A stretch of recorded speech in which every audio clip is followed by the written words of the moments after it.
Seems it never ends. Double nickels on your dime. I thought we were friends. How do you want me? How do you want me? Wanted me. You people wanted me. There's a new song and dance going on.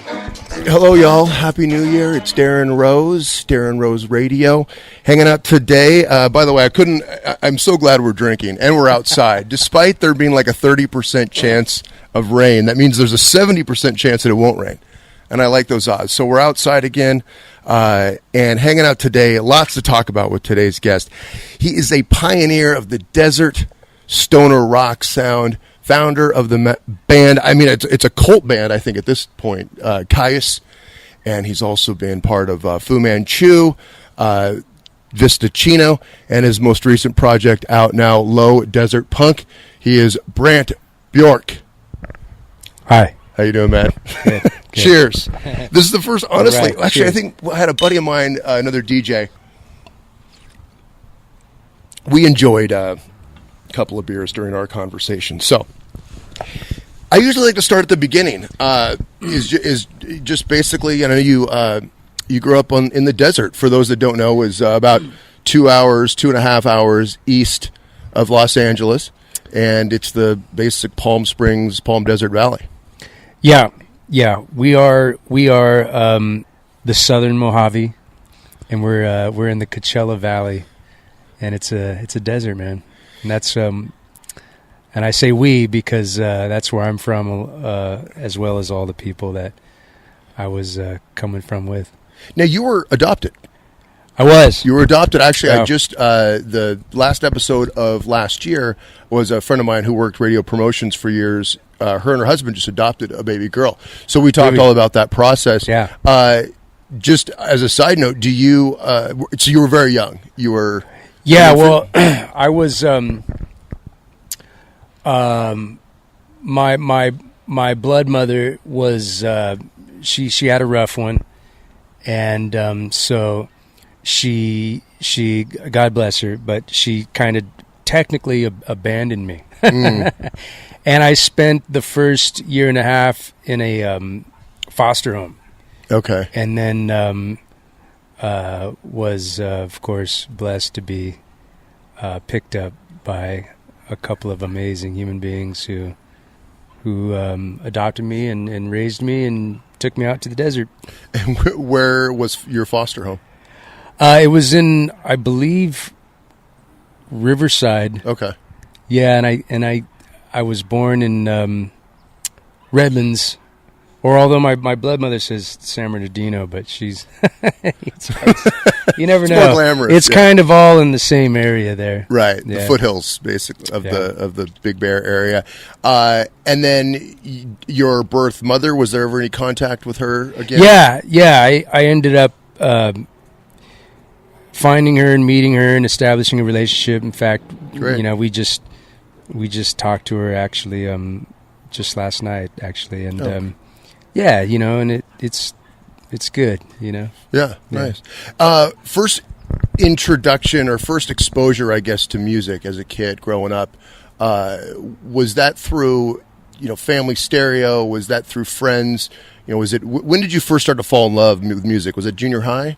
Well, I first started falling in love with music with exactly what you just said, with the family stereo and with my friends. Yeah. And the family stereo, my adopted parents were a little older than my peers' parents. They were in high school when rock and roll came out. Like Elvis. Like in 55. Yep. So on the home stereo, I was subject to really good music in terms of, you know, rock and roll, like Chuck Berry and Ray Charles and Fats Domino, Little Richard. Yeah, I heard a lot of that around the house, and so that got the fire started. And then in the neighborhood, I was the youngest of all the kids in my neighborhood, and they were, you know, it was the late '70s, so they were into, like, you know, Kyuss and Nugent and the Stones, and wasn't quite as motivating as Little Richard, but I could hear the same kind of animal there. And and what was the Palm Springs area like in the 70s, 80s for a kid growing up? Was it, what did you guys do? Did you get in trouble? What kind of kid were you? Yeah, well, when I was really young, I grew up in La Quinta, out in the Cove, where there was nothing. And we moved. Snakes kept getting in the house, and so we moved to Palm Desert, where there was more people and less snakes. And Palm Desert at that time, La Quinta was a wasteland. I mean, there was like maybe 5 houses in our whole Cove area. For us that grew up out there, it was just a sleepy little desert town, close knit, small community. But over the years, it's just grown and that LA, San Diego money started to come east. It's like Orange County or something. Exactly. Now. Yeah. Okay, and I think I interrupted. You were talking about as a kid, kind of starting to get into music in junior high. What kind of stuff were there live shows that ever came through? Like, what kind of exposure did you have outside the family stereos? You started to become a young man, I guess. Well, I mean, I discovered the Ramones. It was kind of like freak luck, Yeah. It's like I came home from school one day, and I was a latchkey kid, so I came in and I put on the TV, and Rock and Roll High School was on. Oh, cool. So I discovered the Ramones, and that reminded me more of like, Little Richard and stuff, and Chuck Berry than say Kyss. Sure, right. So I was digging the Ramones, and about that time, ironically enough, my friend across the street, who was quite a bit older than me, who was a Kyss fanatic, he had become the drummer of this local punk band called the Swankers. Okay. And I used to go over and watch them rehearse. Probably around 82 or something. Mm-hmm. And they would do like Clash covers and Generation X and stuff like that. I think they were into obviously the British stuff. Mm-hmm. So that was my first introduction to live music, was actually being kind of a garage band about type. 4 feet away from a band performing live, and it was pretty amazing. Mm-hmm. For a kid. It really shocked me into wanting to do something like that myself. It's like watching an older kid build a car. You're like, wow, I want to build a car. Yeah. And then you got the bug. What was your first instrument that you picked up? Well, I just followed in my mentors, if I could call them that, footsteps, which was drums. Okay. So I would leave those swanker rehearsals and go home and beat on my parents' pots and pans with chopsticks. Nice. And I felt that was probably, the guitar just looked complicated to me. Right. Yeah. I can do this easily Yeah, enough. the drums is like, it's like physical and it's primal, and it called to me. And it actually was real convenient because, like I said, the kid across the street had it all set up. He had a kit and he was playing drums, and so it was real natural. So that's where I started. What kind of student were you? Were you skipping class? Were you getting out? Were you? Yeah, I mean, that was my big thing. Is that my parents were like, they never pushed education on me because they knew that I had fallen in love with music as a child. That's what I wanted to do, and they gave me space. They didn't bother me, but they both just sat me down and said, just don't quit high school. Yeah. Just graduate high school. That's all we ask. And and we'll support whatever it is you want to do, or at least support, meaning get out of your way and not hassle you. That's great. And yeah. it was, and my dad was he was definitely a hard ass on certain things, but did they catch you drinking, smoking weed? My dad was actually pretty cool about that. He didn't mind that I drank around the house and he knew I smoked grass, and it's like he's just like, as long as you graduate, do your chores, be safe, respect your elders, and don't go to jail. then we're all right. Yeah. So we're getting up to about that time where, okay, so you're in high school now, and you're playing a lot of music. Are you playing with? Talk about the music culture, because I want to get up to the moment of Kyuss coming together in the late '80s. Well, it actually all is rooted in that experience of watching the Swankers. I mean, when I was watching the Swankers and I was discovering the Ramones, my older cousin and I were discovering also like the Sex Pistols on our own and stuff like that. And so we were discovering this, what was fresh to us, this new form of music that we were told was called punk rock, and that was really exciting for us. Yeah. And I think as young kids we identified this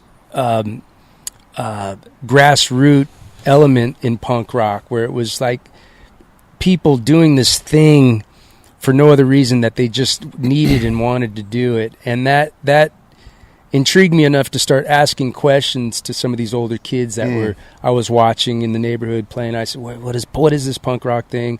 Is it happening here in the desert? If so, what is it?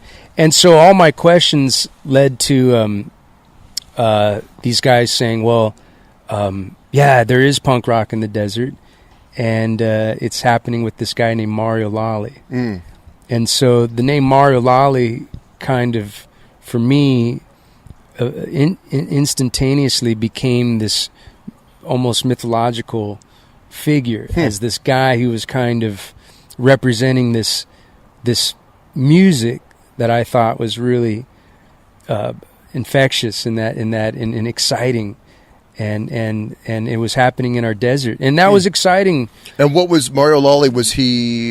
What was his outfit? What was his?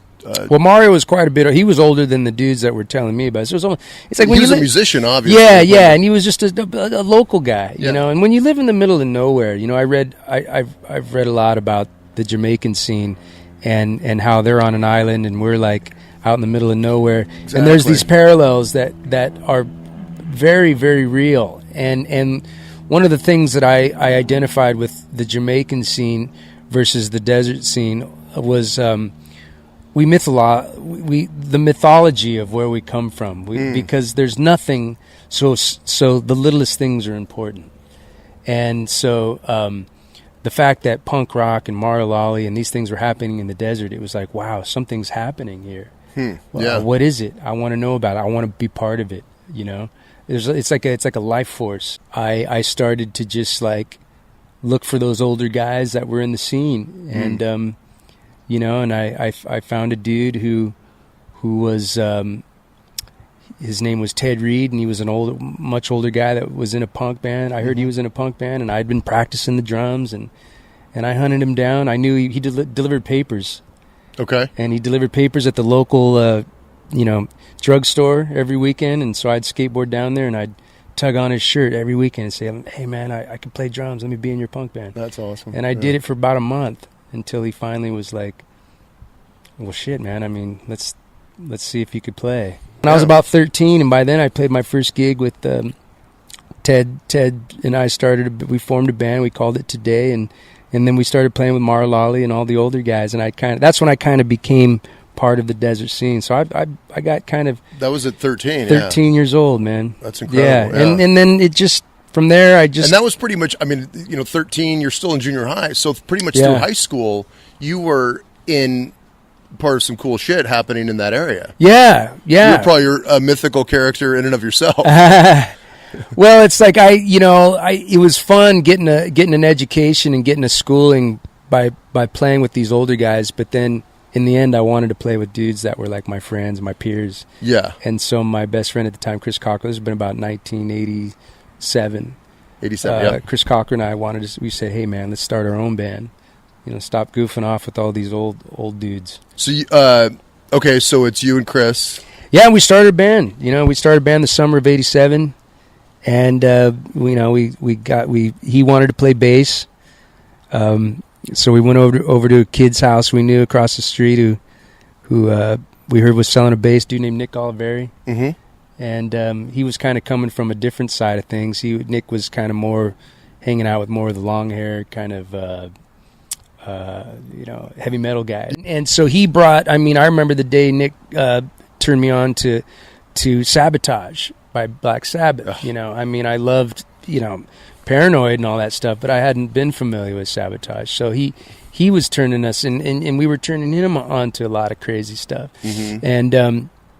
And then I knew a kid who played guitar real well and was also into punk rock, named Josh Homme, and I brought him in and introduced him to Chris, and Josh brought his influence, and he was, probably the only kid in the whole desert that was, our age, playing guitar and digging the same kind of music. So we all got together, and then that's how it all started to come together. But like you're saying, as far as influences, it's like we're talking like 87, 88 when we really started getting our momentum, and a lot of good music was in the world by then. I know. A lot of good music. So it was we pulled from a lot of different elements, but we still wanted something more. We still, we dug the Ramones, and we dug Motorhead, and we dug, Metallica, and we dug Black Sabbath, and we dug Black Flag. We dug all this stuff. The Misfits was probably one of our biggest influences. But being the young kids who were fired up and ambitious and had nothing else to do, we wanted to create something else, the thing we weren't hearing. How long were you guys rehearsing? How long were you guys playing as that collection of guys you mentioned before you said, okay, let's record something, let's start playing shows? How long were you guys kind of, I guess we probably rehearsed as a collective for maybe 3 weeks before we played a show. Yeah. Because that was what it was all about for us. I think in the 70s it was different. I think the 70s was all about chops. I think you look at the bands that kids had to like emulate in the 70s, whether it was like, Zeppelin or Kyuss or Styx or something. These guys were all chop guys. Sure, right. But for us, it was energy and it was primal, and it was more raw. Bring some fire. And so, and in that fire is useless if you're just going to hang out in a garage or it's in a good point for everybody. All bedroom. the kids out there making music in their bedroom. It's like you got to get out there. So our whole thing was, as soon as we can get through the song, we might as well go play it for everyone. Yeah, let's go get out and contribute to the scene, or try and if the scene's not there, let's try and help build one. And what was the collective creative process then in those first early weeks of Kyuss all playing together, getting out, playing the shows, developing songs? What was that creative contributions like? Both Josh and I bonded early on through the songwriting process. Mm-hmm. I think we both took the time to study the craft of songwriting. So we didn't listen to records and believe that we inherently understood that those records and those songs didn't just fall out of the sky. Right. They were crafted. These bands created them, and so we studied the songs. Mm-hmm. And it's hard because the emotional push and pull of a great song almost doesn't want you to study its formality. Yeah, that's a good point. You got to have discipline. So, but we would listen to a song and study it together, and we'd be like, all right, now listen how they play this chorus one time. What were some of those songs you were studying? Well, we studied the Misfits quite a bit. Okay. I studied the Ramones quite a bit, and then we studied the Misfits. We listened to a lot of Black Flag, but I think when it came to songwriting, we were probably more intrigued with the Misfits because I think whether we knew it or not, we were probably discovering the pop element in something really radical like punk rock. That's a good way to put it, yeah. Yeah, and so we studied and that tipped the point to being what I would consider a pioneering sound, where you're manipulating, after studying something, you're innovating, you're doing something different that hadn't been done before. Yeah, at least to your ears, to that area at that time. Well, we were ambitious to put a band together, and we wanted to create things and move forward, and we understood that like there was interchangeable parts, but if you didn't have a song, it didn't really, it wouldn't matter. It wouldn't be as effective. But what was the decision to change out of from Sons of Kyuss to Kyuss? Well, we were originally called Katzenjammer, which was Right. which was a name that I found that it was like a German word that was referring to like a hangover or something comical. Mm-hmm.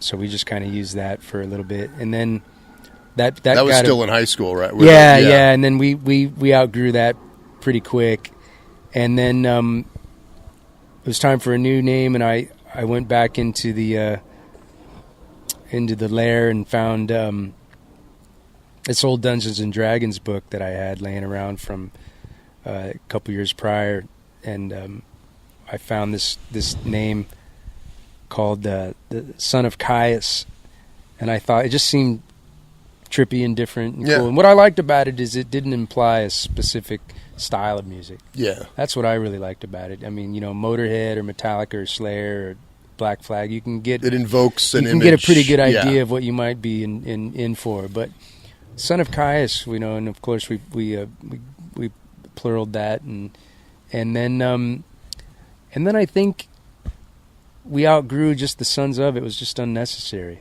I think, short, sweet. Let's just cut that off and get right to it, and be called Kyuss. Yeah. What was were you guys making that trek back and forth a lot from to play LA? Sure, absolutely. Our manager, and that's a story in itself, but she discovered us, and then her whole thing was like, do you guys want to leave the desert? Do you want to get out? And for us, it was like, wow, that's unreal. We never even thought about that. Yeah, I mean, our someplace else. For us, it was like we just wanted to play a generator party out in the middle of the desert, and so we said sure. And so she started taking us into L.A., Hollywood, and we were still in high school. So a lot of times, I had a good friend of mine who he came from a broken home, so he was living with me through high school, and we used to just roll up my truck with my drums.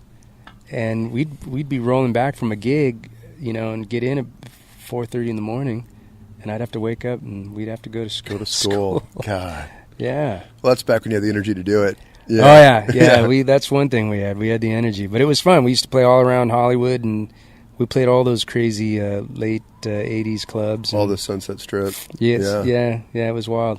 What was the first nationwide tour? When was the first time you really got out and about? Right after we graduated high school, our manager knew that we had to wait till we graduated high school, and then we could split and do like a nationwide tour. And I don't know if it was a nationwide, but we went to New York and back, and then hit a couple gigs there and back, and that would have been '91, and that was just life changing. That was really crazy. Yeah, that's when it really hit. Speaking for myself, that's when it really hit me that we were from the desert. I don't think any of us really understood that. I mean, in relation to Los Angeles, yes, we were very much different and separate. But when we left California, I'd never really been that anywhere in the States. I was 18 years old, and to go to New York and come back. By the time I got home, I was like, wow, man, like we're a little different. Not better, not special or anything, but just different. There's something different here. Yeah, and were you, I guess, in the press and with fans, and were you bunched in? Because that was '91. That was like Nevermind came out. Pearl Jam 10 had come out the year before. Soundgarden, Alice in Chains had already put out. So that Seattle sound was evolving. Were you lumped in or compared with that at all? Were you fans of that music? Yeah, I loved Soundgarden. I really enjoyed, I loved Mudhoney and but Tad. I remember Tad. Oh, Tad was great. But no, we weren't lumped in with that. Because Seattle, I think, prided itself on being a club that if you weren't from Seattle, or at the very least not on Sub Pop, then don't bother showing up, kind of thing. Yeah. But they certainly weren't, outcasting anybody. I think that was just the nature of things at that time, probably in the press too and stuff. But so it's kind of like we were doing something comparable at the same time, but I mean, it's hard to really understand now that how much press and focus was on Seattle at that time. Yeah, and rightfully true. so, because it was an amazing scene, and they really, I mean, it's absolutely warranted. I mean, Seattle made a big splash, and a lot of good stuff came out of there. Well, you mentioned it earlier, and I wanted to comment on it about a lot of what happened in the desert was based on nature, and a lot of the Seattle artists have said the same thing. Where, I was talking about it earlier. Growing up there, 9 months out of the year, it's dark at 4:00 in the afternoon, and even during daylight, it's raining. So you don't have anything to do. So you can't go to the bars, you can't whatever. So you're at home playing in your garage, and it's the same time. It sounds very similar to what you guys experienced in the desert, where there wasn't a lot for you guys to do. So you were just at home practicing, playing, rehearsing, putting band shows together, and Seattle just had the benefit of having a larger population. It sounds like most of the guys in the desert scene out of Palm Desert in your era were in Kyuss. Yeah. You guys more or less were the scene. You defined the sound, and then the imitators came in. Sure, and I think as for Kyuss, I think it would definitely pertain to all the bands in Seattle. I mean, it's hard when there's a movement like that. It's hard to have one band and their particular sound represent the whole. I mean, there were many bands in Seattle, many different sounds, many bands in the desert with many different sounds. Sure. But there was the common denominator, which is just the basic elemental geographical element that I think in time might prove to be something that's really important to music, not just for the creator, but the people that are into it and the people that are ultimately the consumer. Right. I mean, music can arguably be like something that is just totally manufactured and fabricated and can, pop out of some factory in the middle of nowhere. I mean, I think environment has a lot to do with the quality or just the authenticity of any particular music. Yeah. And I always like to say, I'm not in, I'm in the music business, not the business music. It's like the music comes first. And the question is, that music, where's it come from?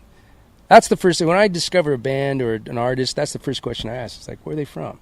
How did you like this success? How did you, talking about going to New York and seeing all this stuff and experiencing new things, hearing new things, meeting, whether it was radio or label people. Did you like that? Not really. I mean, I was excited about the creativity. I mean, I'm naturally wired as an introvert, and I'm an artist, and I like to be creative, and I like to escape, man. Mm-hmm. I'm in the fantasy. Mm-hmm. Reality's kind of a trip for me. So was it tough for you doing all that? How did you enjoyed the adventure of it, but there was this element of business that started to grow with each month that kind of started to freak me out. Okay. Because this reality was starting to impose itself on this thing that was really, really spiritual and magical for me. I was that guy. Yeah. It's heavy and real and magical and spiritual. And this reality was like starting to like creep in that like I was just like, man, this is a drag. And Kurt Cobain was someone that I totally identified with. I mean, I had discovered Nirvana early on. And I loved the Bleach record for more than a couple reasons. And brilliant. When I finally quit Kyuss and was brokenhearted, and like I said earlier, I moved up to Northern California, and I was living up there in the redwoods and under the rain, and I was really going through a gnarly depression. And at the peak of my depression, I was flipping pizzas at this local pizza joint. My boss said, "Hey, you got a phone call," and I went and took the call. It was my girlfriend at the time. She said, Kurt Cobain died. He just took his own life, and it really was the last blow to me for this rise and fall that I had experienced as a young person who had got the luxury of being able to really flex this super gnarly creative concept, but had to suffer the reality of the business and being an adult and being responsible and having it be marketed and misunderstood and compromised, watered down and exploited and misrepresented and it was a real drag, and Kurt's death kind of represented the end of an era for me, because I know Kurt and myself weren't the only ones that grew up in punk rock idealism and creativity and artistic freedom and wanting, without even knowing how, wanting to fully be uncompromising with your creativity, but somehow realizing it's just so difficult. We don't know how.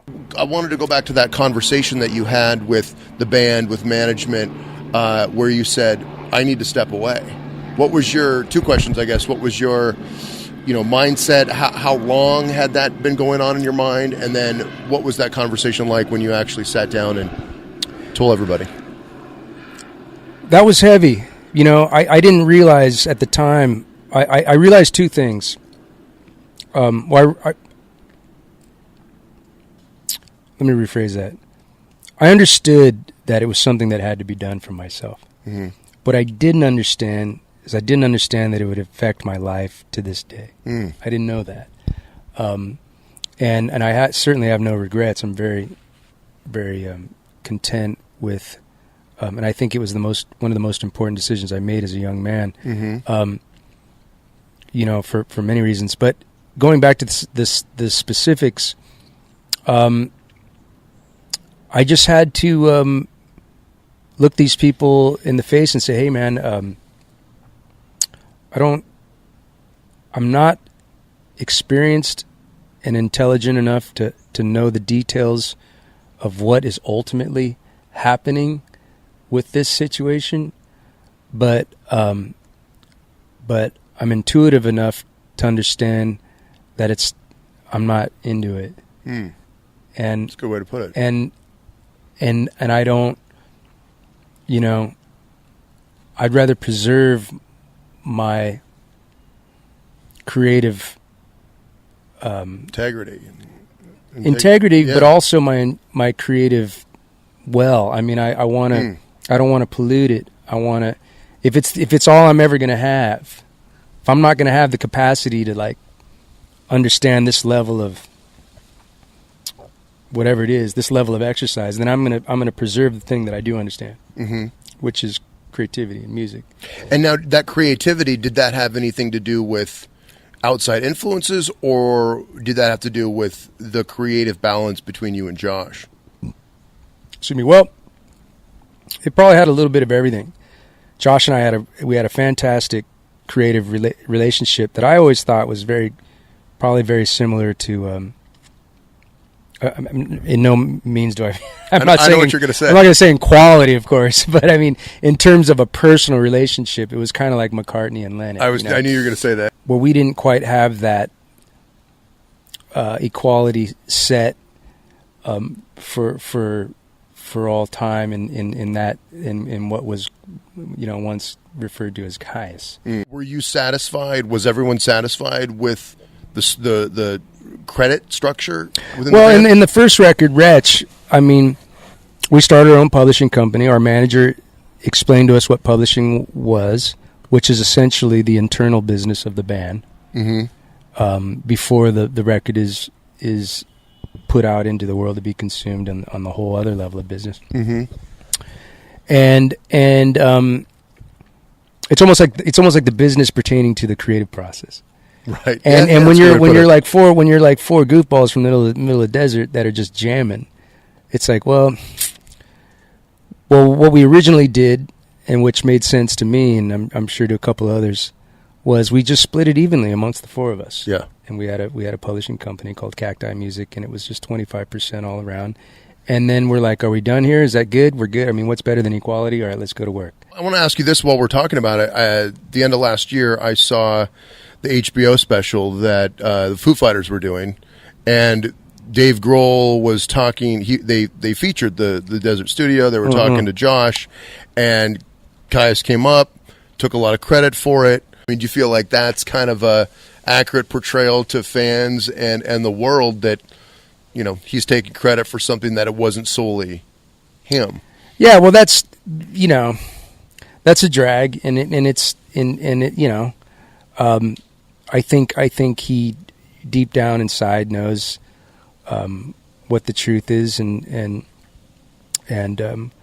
but you know, I always remember when Josh and I were younger, he said something to me one time that I never forgot. He said, you know, my grandfather told me one time, his grandfather's father, I don't remember what he said. He said, why let the truth get in the way of a good story? That sounds like a grandfather's thing. And I thought, and I thought, wow, that's interesting. But the more I thought about it, I thought, well, it's interesting because for me, I thought the truth is what makes a story good. Mm-hmm. So right there might be just a real basic.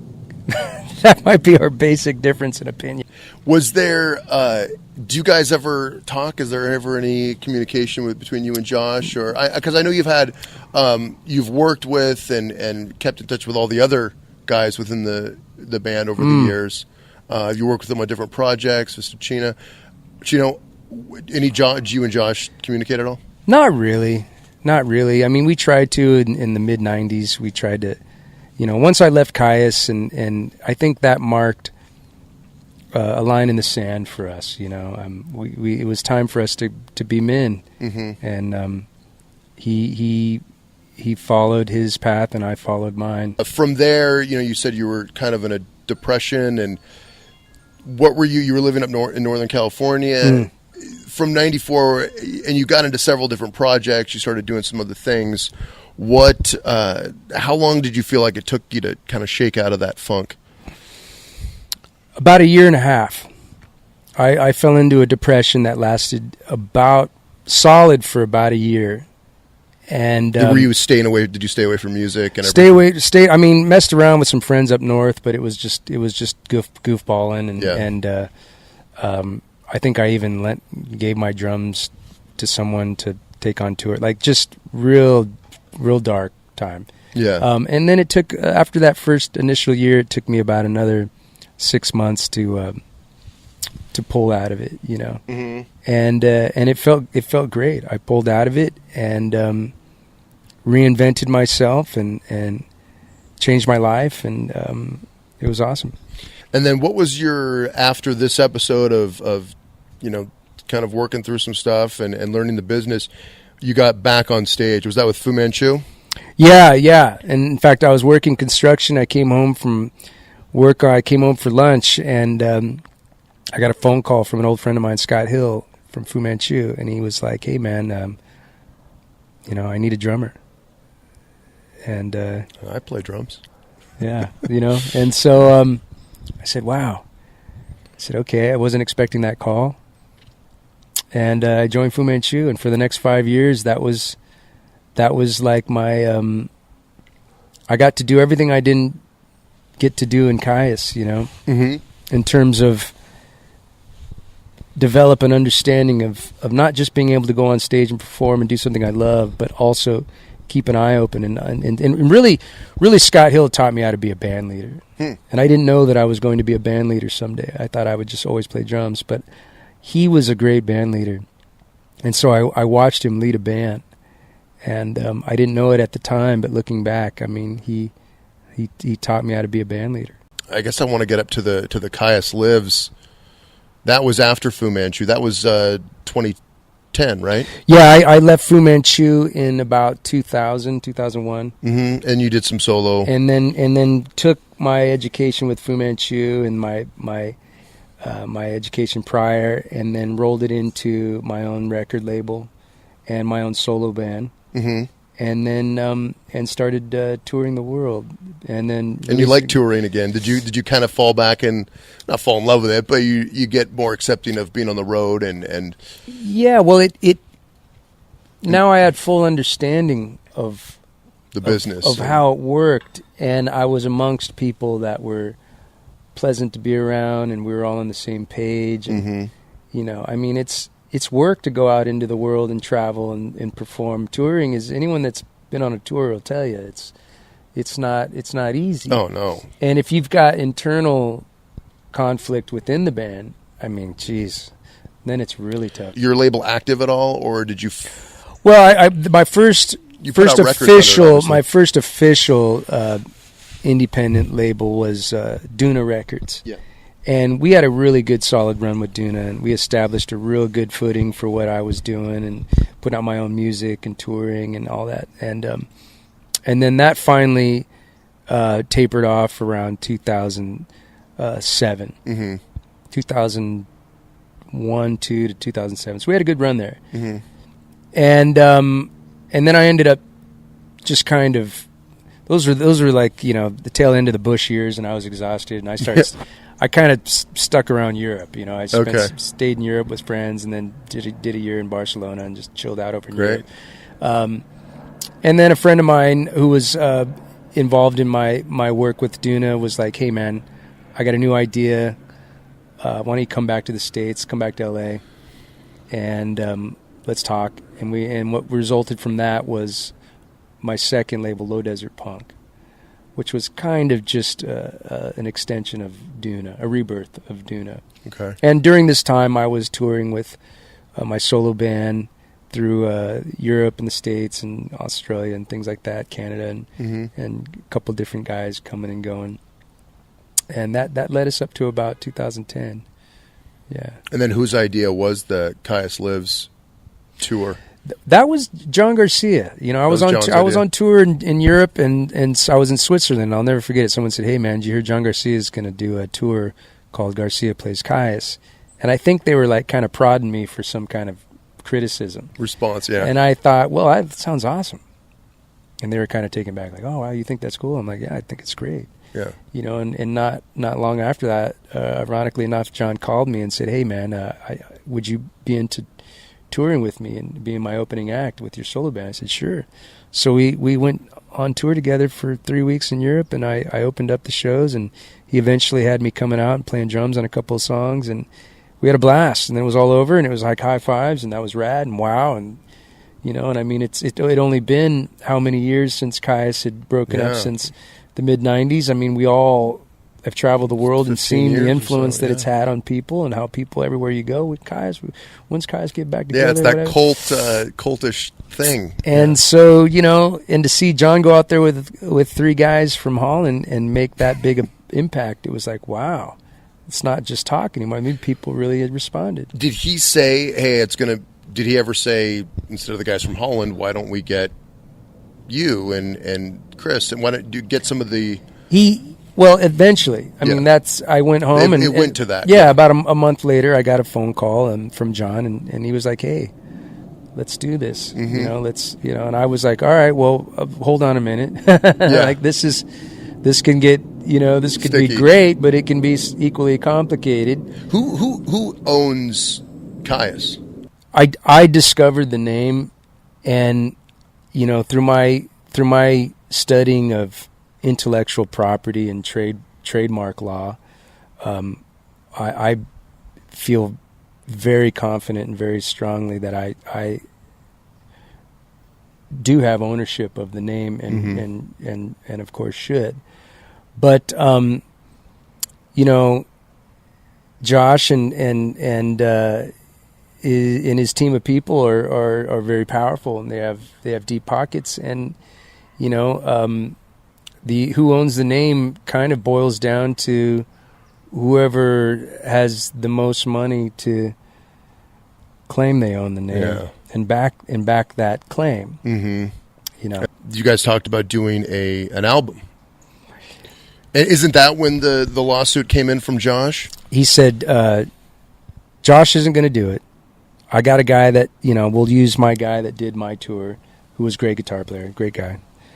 And I said, well, you got to make sure he knows that we're going to do this and everything's cool. And John said, I talked to him, everything's fine. Okay. And it was. We toured for a year and a half, 2 years, and it was great, and there was no problems. And we did plan on recording a new record, and we discussed that the first couple weeks of being together, reunited, and then there was meetings called that I was asked to not be a part of, which I always thought was a bit strange.